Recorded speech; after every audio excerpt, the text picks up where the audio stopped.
Hello and welcome. Today we are going to discuss one of the most important concept of mathematics, that is income, expenditure and saving.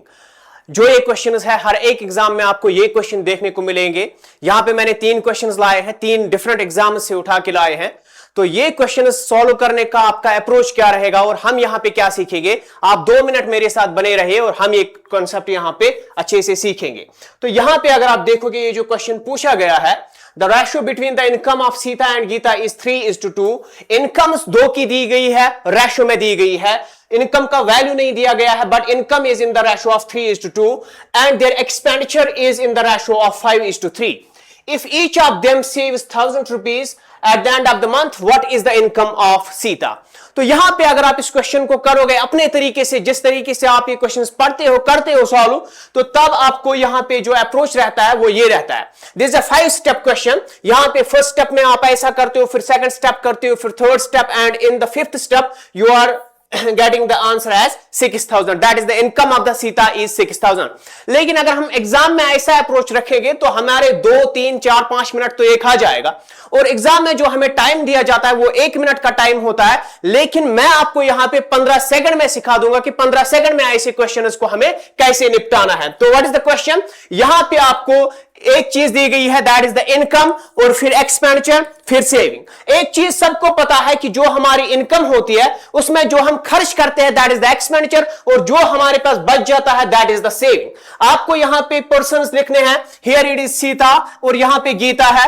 इनका income का जो ratio दिया गया है that is 3:2, इनका expenditure ratio जो दिया गया है दैट इज 5:3, और इनका सेविंग का जो रेशो दिया गया है ये भी 1000 सेव करता है, ये भी 1000 सेव करता है।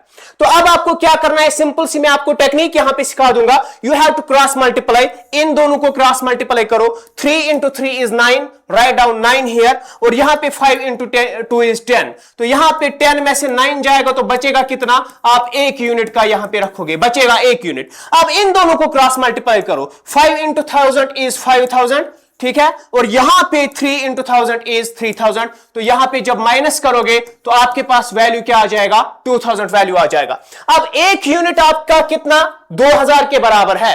1 यूनिट का वैल्यू आपका 2000 है। तो यहां पे जो सीता की इनकम है वो 3 यूनिट्स है।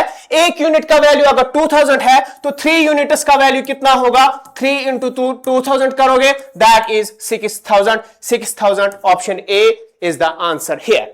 10 सेकंड से कम में आप ये क्वेश्चन सॉल्व करोगे। चले एक और क्वेश्चन देखते हैं ऐसा ही।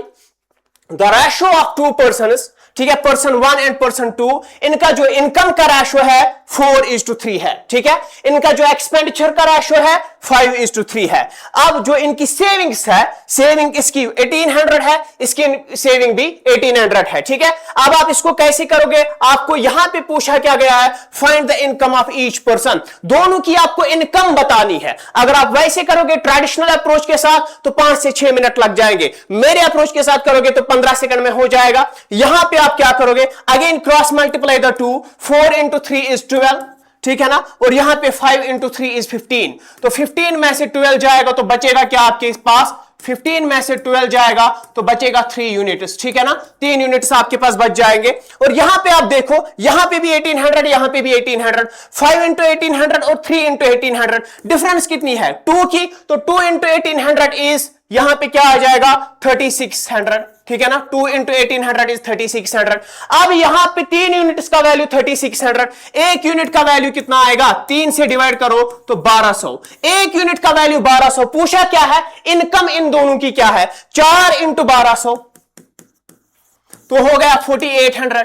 पर्सन 1 की इनकम 4800 और पर्सन बी की इनकम क्या होगी, 3 यूनिट्स, 12 12 24 12 36, तो यहां पे 3600 दूसरे की इनकम होगी।